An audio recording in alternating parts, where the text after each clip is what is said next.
Bonjour Christelle. Bonjour Tom. Alors, nous sommes rendus le 28 mai 2017, c'est le 42e CITREP, et le moins qu'on puisse dire, c'est que les choses deviennent critiques. Et puis il y a des chiffres qui sont hallucinants, hein, comme le nombre d'armements sortis des stocks, qui là, je crois qu'on est arrivé à un record, enfin tu nous en Ouais, parleras plus je tard. pense que on a atteint le record. Je crois qu'on n'a jamais eu autant d'armes sorties des entrepôts où elles sont censées se trouver. Ouais.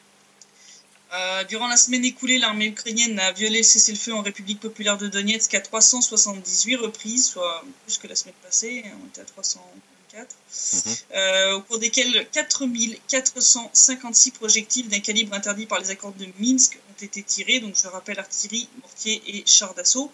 Donc là, on a plus que doublé par rapport à la semaine précédente. D'accord. Quand même pas mal. On n'atteint pas encore les records. J'avais regardé les records lors de l'escalade qu'on avait eu fin janvier, début février. On était à 8000 en une semaine, un peu plus de 8000 en une semaine. Donc, mais là, on atteint déjà des scores qui sont proches qui sont au niveau des plus hauts qu'on a eu au mois de décembre l'année dernière. Donc, quand ça commençait déjà à bien monter, quoi, un bon mois avant cette escalade. De vendredi à samedi, 63 nouvelles violations et 679 projectiles lourds, dont 37 roquettes de grade tirées dans la zone de Gorlovka sont venues se rajouter, et 43 violations de plus ces dernières 24 heures. Donc, on continue joyeusement. Ces tirs ont touché durant la semaine 32 localités de la République, donc ça fait encore une de plus par rapport à la semaine dernière. Les plus lourds ont touché cette semaine Dolomit-Noye, Golmovski, Zaïtsevo, Mikhailovka, Gorlovka, Ozeryanovke, Verkhnetretskoye, Krasny Partizan, Krutaya Balka, Yasinovataya, Yakolevka, Vassilievka, Vesyoloye, Spartak, Jabitchevo, Makeyevka, Yasnoye, Yelenovka, Dokuchaevsk, Novolaspa, Primorskoye, Kominternovo, Novaya Tavriya, Kulikovo, Sosnovskoye, Naberezhnoye, Leninskoye, Oktyabr, Sakhanka, la zone de l'aéroport et les districts de Petrovski, Kuibychevski et Kirovski à Donetsk. Ces tirs ont fait 4 morts et 12 blessés, dont 8 civils en RPD. Donc je rappelle, du samedi au vendredi, un mort de plus est venu s'ajouter parmi les soldats hier. Une femme a été blessée, et une autre femme qui avait été blessée le 24 mai à Trudovski est morte à l'hôpital vendredi après-midi.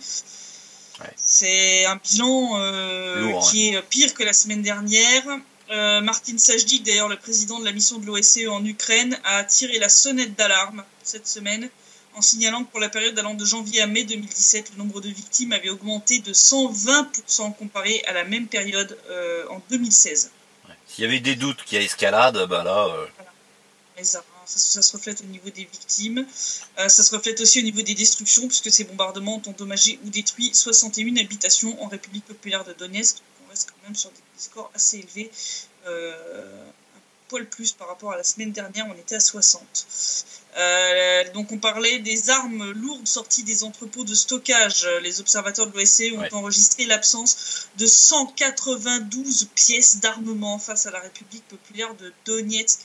Donc c'est là le triple par rapport quasiment à la semaine passée. C'est quand même énorme. Et c'est un record, je crois. Hein, c'est un record. Je pense qu'on avait atteint maximum 180 et quelques. Oui. Donc là, on a quand même sur le front, puisque s'ils ne sont pas dans les entrepôts, c'est qu'ils sont sur le front, 18 obusiers Akatia de 152 mm, 31 canons de Jetsin B de 152 mm, 21 obusiers MSTA-B de 152 mm, 72 obusiers D20 de 152 mm, 6 obusiers D30 de 122 mm, 36 mortiers de 120 mm, 6 canons D48 de 85 mm et 2 chars d'assaut. On a vu qu'en plus de ce qui a été enregistré, sorti des entrepôts, il y a aussi des lance-roquettes multiples grades qui sont sortis, donc ça veut dire qu'ils n'ont jamais été enregistrés.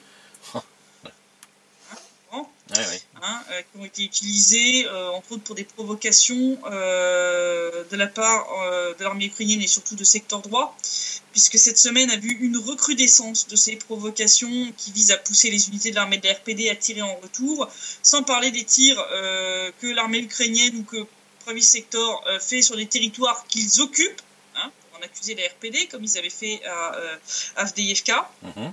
Ainsi, le 20 mai, les soldats ukrainiens ont bombardé la station de bus du village de Trudovski dans le district de Petrovski à Donetsk, alors que des civils s'y trouvaient. On a eu des blessés. Ah bah. Bien entendu, les médias ukrainiens ont accusé l'armée de la RPD d'avoir elle-même détruit la station de bus. Enfin, Ah bah. un classique maintenant, malheureusement. Hein. Voilà. Le 21 mai, donc le lendemain, les forces armées ukrainiennes ont bombardé les quartiers résidentiels de Spartak avec des mortiers et de l'artillerie, touchant la cour d'immeubles où vivent, entre autres, les 2 derniers enfants du village, hein, qu'on a aidés à plusieurs reprises, entre autres avec Vostok France. Ouais. Donc, de nouveau, l'Ukraine a accusé la milice populaire de la RPD d'avoir commis ce crime, alors que les habitants ont témoigné du fait que les tirs venaient bien de l'armée ukrainienne. Le 22 mai, l'armée ukrainienne a de nouveau bombardé Spartak sous prétexte de mener une contre-attaque contre nos soldats qui auraient soi-disant occupé et équipé des positions dans la zone grise vers la zone industrielle d'Avdiivka. Bon, c'est des tentatives de propagande assez pathétiques, hein, qui sont étayées par rien du tout, qui oublient de mentionner d'ailleurs que l'armée ukrainienne elle-même, par contre, elle occupe des positions dans la zone grise, je rappelle, qui est censée rester démilitarisée, hein, d'après les accords de Minsk, entre autres près de la station d'épuration de Donetsk, hein, que ukrainienne n'hésite pas à bombarder quand même. Le tout, bien entendu, s'est fait à la veille d'une nouvelle discussion qui a eu lieu à Minsk durant la semaine. Comme d'habitude, à chaque fois qu'il y a une discussion à Minsk, ça reprend comme en 40.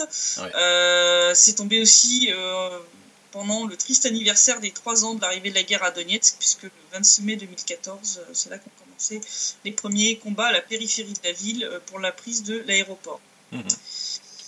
Ces tirs de la semaine ont bien sûr été corrigés à l'aide de drones, je rappelle interdits par les accords de Minsk, dont un est venu atterrir littéralement sur les positions de la République populaire de Donetsk.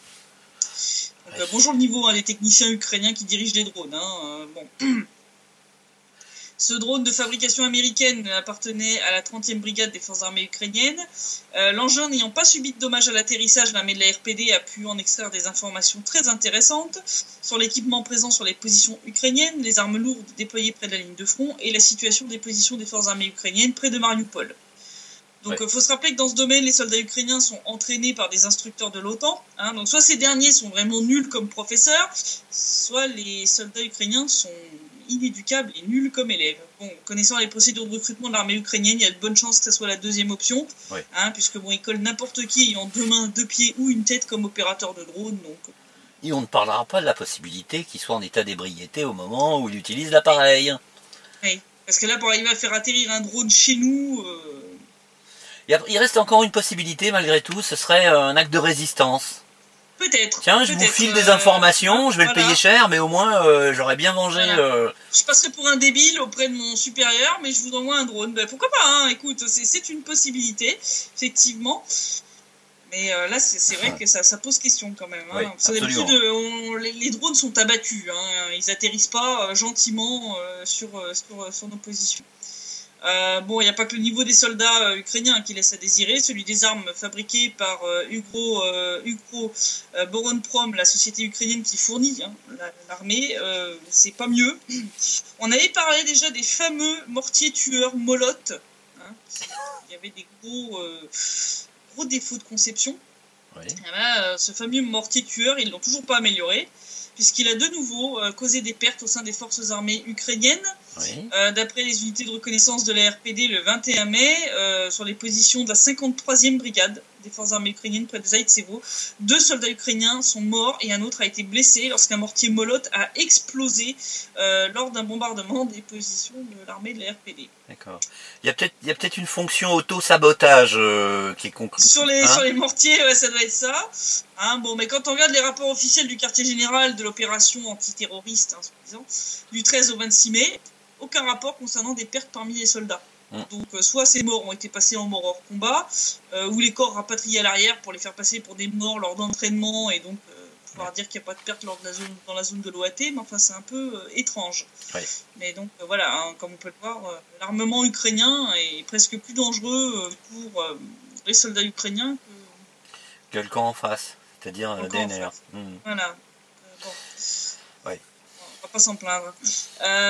On parlait la dernière fois de business très lucratif dans la zone de l'opération antiterroriste, hein, avec ces unités qui se rémunéraient sur le dos de leurs morts, déclarés disparus, n'est-ce pas? D'autres business ont été découverts par la République populaire de Donetsk. Ainsi, pour recevoir une médaille ou une décoration quelconque, les soldats ukrainiens ou leurs familles, pour les titres posthumes, doivent allonger la monnaie. Tout est tarifé, Voilà. hein, tout. Voilà. Et alors, vu les tarifs, les soldats ordinaires ne peuvent pas se permettre un tel luxe. Ah oui. Ainsi, pour l'ordre de Bogdan Khmelnytsky, en plus de sacrifier sa vie et sa santé, un soldat doit donner un pot de vin de 100 000 grivnia. Eh ben, C'est pas donné, hein. Ouais. Pour l'ordre du courage, c'est 50 000 grivnia. Pour la médaille pour service militaire à l'Ukraine, 30 000 grivnia. Et même pour la médaille pour service parfait, qui est normalement donnée à ceux ayant effectué un long service, un soldat doit quand même déjà payer 1000 grivnia. Bon, sachant que les soldats sont payés entre 6 000 et 7 000 grivnia. bon, Un sixième de son salaire. Ouais. Donc ceux qui peuvent se le payer éventuellement sont ceux qui ont déjà pillé la population dans les villages environnants. Voilà, qui se sont fait du beurre sur la population civile du Donbass. Voilà, on se rend compte, quoi. L'ordre de Bogdan Khmelnytsky, 100 000 grivnia. Enfin, quel soldat peut se permettre de sortir 100 000 grivnia? Bah oui. C'est n'importe quoi. Enfin, là, vraiment, on touche le fond. Et les unités néo-nazis ne sont pas en reste quand il s'agit de se faire de l'argent, puisque d'après les habitants de Zvanovka et Fyodorovka dans le district d'Artomovski, les soldats de secteur droit font leur beurre avec absolument tout: protection de dealers de drogue locaux, récupération de dettes, élimination de concurrence et raquettes d'entrepreneurs locaux. Les tarifs vont de 1000 grivnia pour une autorisation de commerce à 50% de la dette pour la récupération de celle-ci, et éliminer physiquement une personne se chiffre à au moins 50 000 grivnia. Ouais. Mais tout va bien, c'est la démocratie. Le Maïdan a été un succès extraordinaire et évidemment, les pays occidentaux peuvent se féliciter d'un résultat aussi extraordinaire. Hein. Ouais. Alors on parle même pas des humiliations que le secteur droit fait subir aux civils, qui vont jusqu'à de véritables abominations, comme le fait que les habitants doivent recevoir une permission spéciale de secteur droit pour pouvoir enterrer leurs proches dans le cimetière local. Les nazis vérifient le passé de la personne décédée. S'il y a le moindre doute sur sa conscience et sa fidélité à l'Ukraine, l'enterrement est refusé et les proches se voient proposer d'envoyer le corps en Russie ou en République populaire de Donetsk pour y être enterré. Tout va bien. C'est pas monnayé ça des fois? Si, bien sûr. Pour 3000 à 5000 grivnia, ils fermeront les yeux et autoriseront l'enterrement. D'accord, donc celui qui n'a pas d'argent et dont le... Ouais, d'accord. Là, il est décédé. Hein? Ils vont pour l'enterrer dans le jardin, je sais pas. Oui. Enfin, voilà où est-ce qu'on en est quand même, dans la fameuse zone de la soi-disant opération antiterroriste. Et c'est la République populaire de Donetsk et la République populaire de Lugansk qu'on traite de terroristes. Ouais. Je crois que ces gens-là doivent pas avoir le même dictionnaire que moi. Parce que... Oui, c'est évident. C'est les mêmes mots, mais la définition n'a rien à voir. Hein. Ouais, c'est ça. Pendant ce temps-là, des vieux dossiers ressortent, comme celui du MH17. Le journal russe Soviachino Sekretna, top secret, si vous voulez traduire ça en français, vient de publier un article concernant le crash du MH17 dans le Donbass il y a 3 ans, qui pourrait aider à faire un peu la lumière sur ce qui s'est passé. Je rappelle pour nos auditeurs qui ne connaissent pas ce dossier que le 17 juillet 2014, le vol MH17 de la Malaysian Airlines qui reliait Amsterdam à Kuala Lumpur, avec 298 personnes à bord, a été abattu dans le ciel du Donbass et s'est écrasé près du village de Grabovo à l'est de Donetsk. Le comité d'enquête international qui avait été mis sur pied travaille en réalité en étroite collaboration avec le SBU, donc je rappelle les services de sécurité ukrainiens, et beaucoup d'éléments de preuve sont fournis par eux, alors même que l'Ukraine fait partie des suspects. On parlera pas des 2 journalistes qui avaient ramené des preuves en Hollande, qui ont été toutes saisies, ils n'ont jamais pu les récupérer, donc c'est magnifique. Je veux dire, là au niveau enquête, c'est comme si un policier suspecté de meurtre aidait à mener l'enquête sur ce meurtre, le tout géré par une commission complètement opaque qui récupère les preuves qui sont prises sur le terrain par des journalistes et qui empêche toute enquête, on va dire, indépendante. Donc, les éléments rapportés par la Russie UE furent systématiquement écartés, l'enquête fut menée dans le plus grand secret. On peut se poser 2-3 petites questions sur les conclusions qui ressortent de cette commission d'enquête. Et l'implication du SBU prend une toute autre dimension quand on regarde cet article de Soviachino Sekretna, puisque 4 copies de documents y sont présentées comme émanant du SBU et concernant le crash du MH17. L'authenticité des documents doit être prouvée par des experts sur base des documents originaux. Parce que pour l'instant, seules des copies sont disponibles pour le journal, pour une question tout simplement financière. Hein. Les agents du SBU ayant fait fuiter ces documents, voulant s'assurer une petite retraite, hein, bien entendu, ils prennent quand même des risques. Une analyse préliminaire des copies a été faite par un ancien agent de la Lubyanka qui a conclu que le mode de rédaction de ces ordres était conforme à la méthodologie employée et enseignée dans les écoles du KGB. Donc on rappelle que quand même beaucoup d'agents du SBU sont issus du KGB, hein, c'est le successeur en Ukraine. Bah oui. J'ai fait parvenir de mon côté les copies de ces documents à un ancien militaire qui connaît bien les services de sécurité russes et ukrainiens, et pour lui il y a 80% de chances que les documents soient authentiques. C'est pour ça que je me suis permise de faire un article là-dessus, sans ça je me serais abstenu. 80% donc qui soit authentique. 80% de chances qu'ils soient authentiques. D'accord. Et ce que révèlent ces documents, c'est ni plus ni moins que la tentative du SBU de dissimuler la vérité sur tout ce qui s'est passé le 17 juillet 2014 dans le ciel du Donbass. Ce sont des ordres, des télégrammes cryptés et des décrets qui ordonnent d'identifier et d'arrêter les témoins oculaires, y compris des soldats ukrainiens, de prendre des mesures préventives contre eux. Oui. Ce qu'ils entendent par mesures préventives, mais c'est pas très rassurant pour les témoins en question. C'est clair. C'est muselé. De détruire toutes les preuves qui indiquent la présence d'un avion de combat menant des missions dans cette zone-là le jour du crash, et de détruire les preuves qu'une opération spéciale a eu lieu. Donc si ces documents sont vrais, il y a dans les archives du SBU de quoi faire sauter tout le gouvernement ukrainien et tous ses envoyés devant un tribunal pénal international. Ah oui, donc bientôt 3 ans après cette tragédie, cette fuite de documents vient relancer des doutes légitimes sur l'enquête officielle. Si l'authenticité de ces documents est confirmée, toute l'enquête internationale qui s'est largement basée sur les éléments de preuve apportés par le SBU sera totalement discréditée et ses conclusions invalidées. Ouais. Je rappelle que les conclusions bricolées à l'aide de photos, de vidéos trouvées sur Internet par Bellingcat accusent la Russie, bien entendu. J'encourage nos auditeurs à aller voir l'article complet et les copies de ces documents qui se trouvent dans mon article sur le site de Denis Presse. On mettra le lien sous la vidéo. Ouais, je ne vais pas tout détailler parce que sinon ça ferait un site web un peu trop long. Ouais. Mais c'est très instructif. Il y a quand même des documents avec des tampons, des logos officiels du SBU. Donc ça a l'air d'être quand même authentique tout ça. Hein. Donc, ça pose quand même de sacrées questions sur les méthodes d'enquête de la commission internationale menée par les Pays-Bas. Donc, je rappelle un pays qui est membre de l'OTAN et de l'Union européenne. C'est ça. Je pense des grosses pressions de Washington. Hein. Ouais, c'est clair. C'est clair. Si on regarde la situation politique, les accords de Minsk, puisqu'on parlait de l'OTAN pendant que cette organisation terroriste de l'Atlantique Nord conditionne l'amélioration de ses relations avec la Russie avec l'arrêt de son soutien au Donbass, bon, on va dire qu'il gèlera en enfer avant que ça arrive. Kiev continue de saboter, lui, la mise en œuvre des accords de Minsk, tout en clamant sur tous les toits, surtout ceux des médias occidentaux, vouloir que ces accords soient appliqués, parce que quand on regarde la liste des dernières exigences en date côté ukrainien pour que ces accords soient appliqués, il faut vraiment être stupide ou de mauvaise foi pour croire qu'ils vont l'être. Donc ça, c'est les dernières conneries qui nous ont sorties lors de la fameuse réunion à Minsk. Donc ils ont demandé la révocation du décret du président russe sur la reconnaissance des documents d'identité produits par la RPD et la RPL. Donc cette mesure étant valable jusqu'à la résolution pacifique du conflit pour raisons humanitaires, il n'y a aucune chance ou presque que ça arrive. La révocation des décisions sur l'établissement des frontières d'État par les deux républiques, ça aussi l'Ukraine peut toujours rêver, ça Sarchenko l'a très clairement dit. L'abolition de la mise sous tutelle d'État des usines qui étaient sous juridiction ukrainienne, tant que le blocus commercial total du Donbass est appliqué, l'Ukraine peut faire une croix dessus. La renonciation d'utilisation du rouble russe comme monnaie légale, là aussi tant que le blocus économique total du Donbass est en vigueur, c'est impossible parce qu'il n'y a pas assez de hryvnia en circulation ici pour faire tourner l'économie. Donc, voilà. Et le retour du contrôle des portions de frontières communes entre les républiques et la Fédération de Russie sous contrôle ukrainien.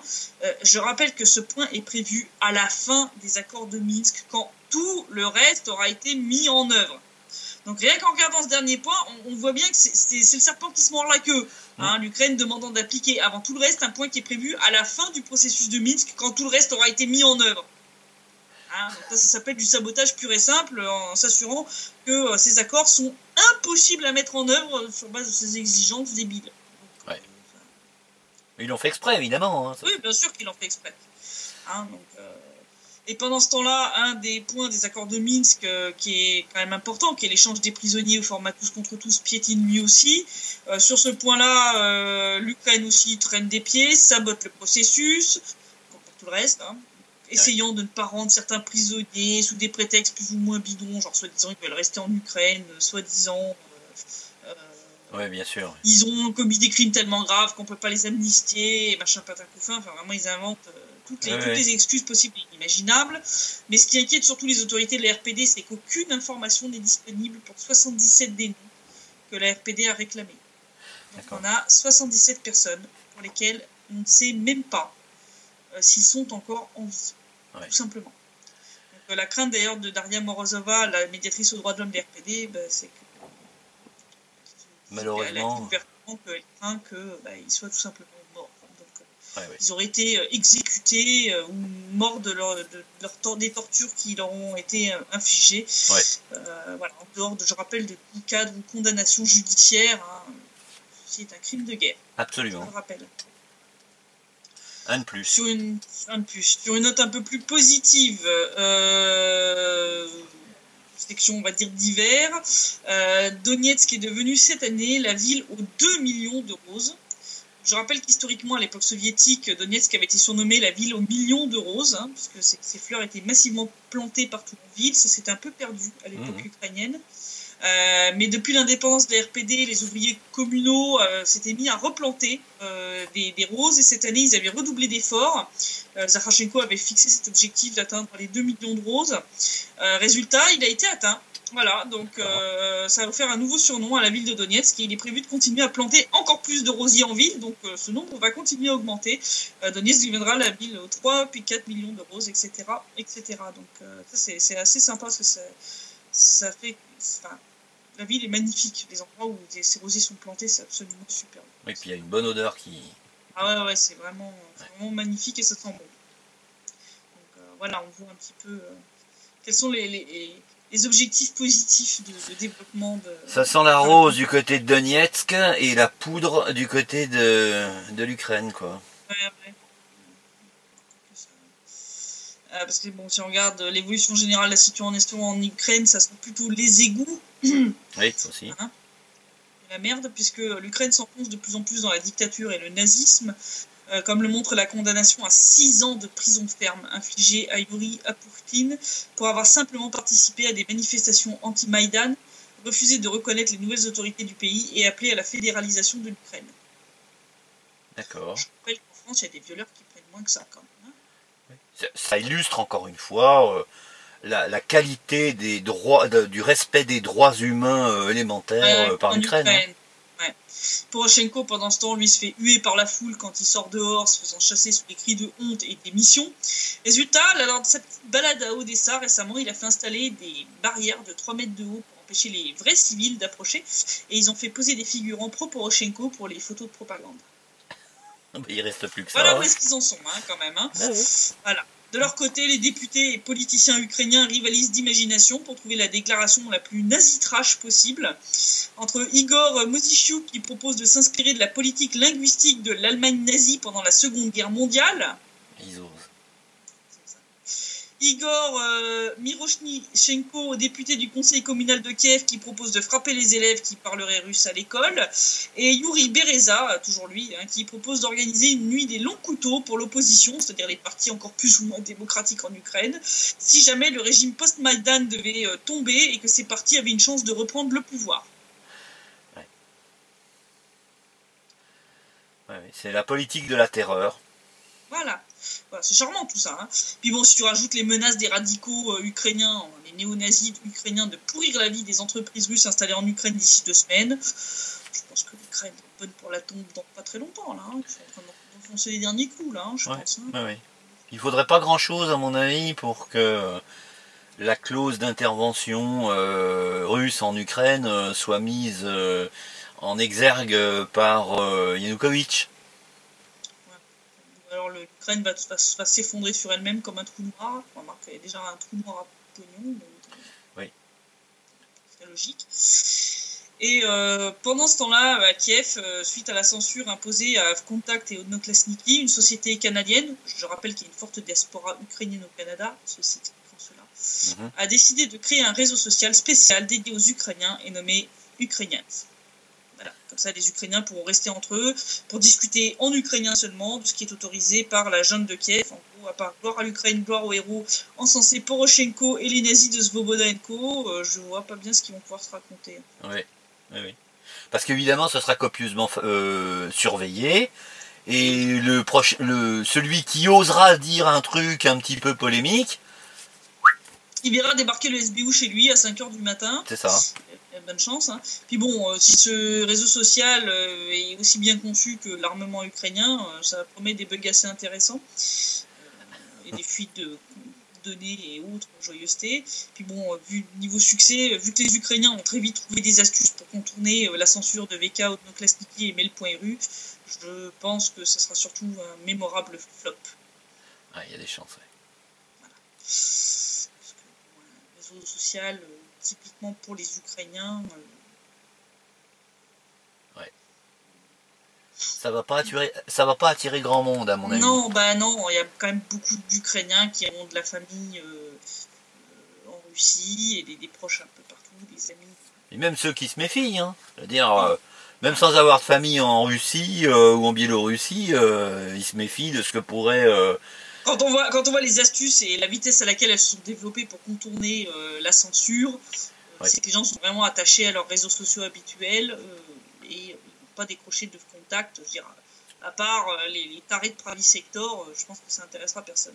C'est clair. Donc voilà, en conclusion, on voit une escalade croissante, des provocations croissantes qui visent à obtenir des tirs en retour de la part de l'armée de l'RPD et de l'RPL. Hein, donc on voit bien qu'ils essaient il leur faut une excuse pour pouvoir déclencher une offensive.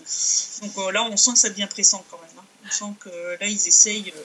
Ils ont tiré de nouveau aussi sur Krasnogorovka. Ils ont tiré une deuxième fois sur Avdiivka. Donc ils tirent sur les villes qui sont sous leur contrôle.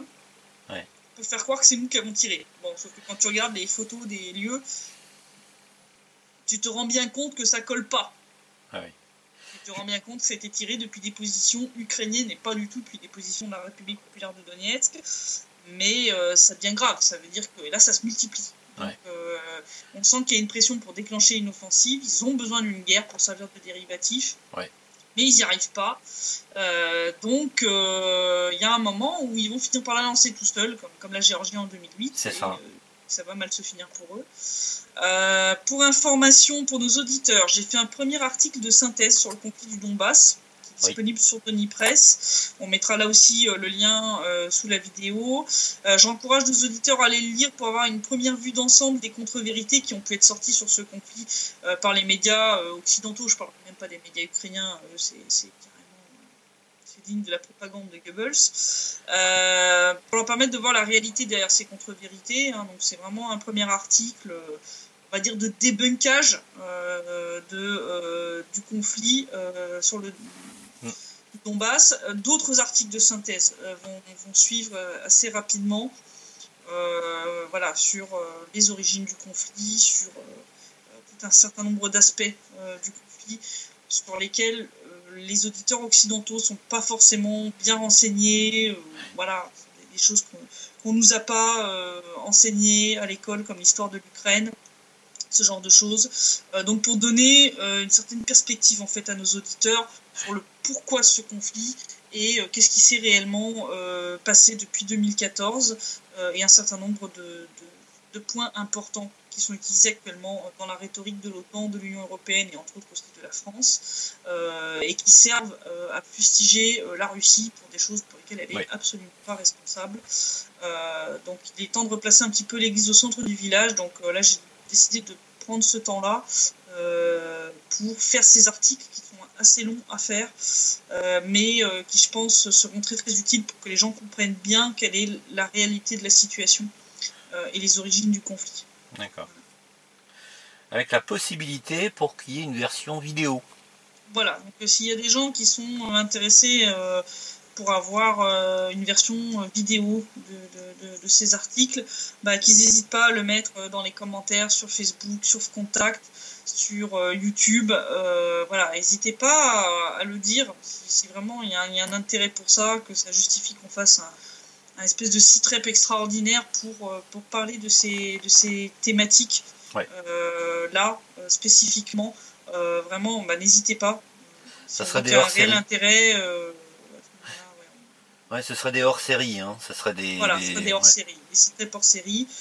Donc voilà, si vous avez envie de voir certains de ces points spécifiquement abordés, si d'ailleurs vous voulez voir des points particuliers abordés aussi bien en article écrit qu'en vidéo, n'hésitez pas, mettez-le dans les commentaires ou écrivez-moi par email ou sur Facebook, sur Contact. Voilà, c'est toujours intéressant de savoir qu'est-ce qui intéresse nos auditeurs, Oui. quels points ont besoin d'être éclaircis, d'être précisés, parce que voilà, on est bien conscient, je suis bien consciente en tout cas, que voilà, les gens ne peuvent pas tout savoir sur tout, ils n'ont pas forcément le temps de lire 36 000 livres ou 36 000 sites pour essayer d'avoir une vision à peu près, oui. Globale de la situation et des origines de tout ça. Et donc, voilà, si ça vous intéresse, dites-le, quoi. N'hésitez pas. Et en attendant, normalement, on se retrouve la semaine prochaine. De nouveau, le sitrep devrait être décalé d'un jour par rapport à d'habitude. Oui. Voilà. Question d'indisponibilité de l'un d'entre nous. Mais oui.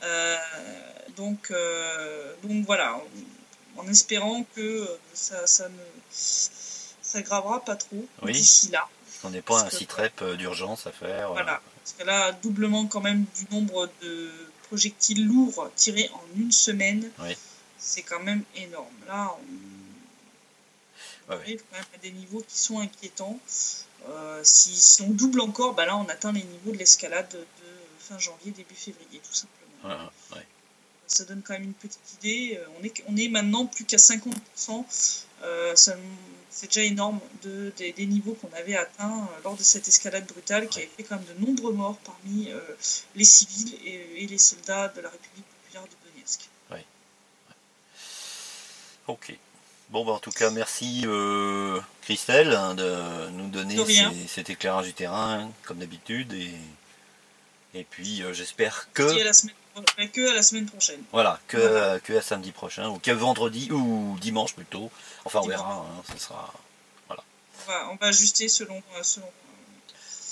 la disponibilité réelle, voilà. Voilà, de chacun d'entre nous. Voilà. Très bien. À la semaine prochaine. À la semaine prochaine. Merci Christelle, au revoir. De rien.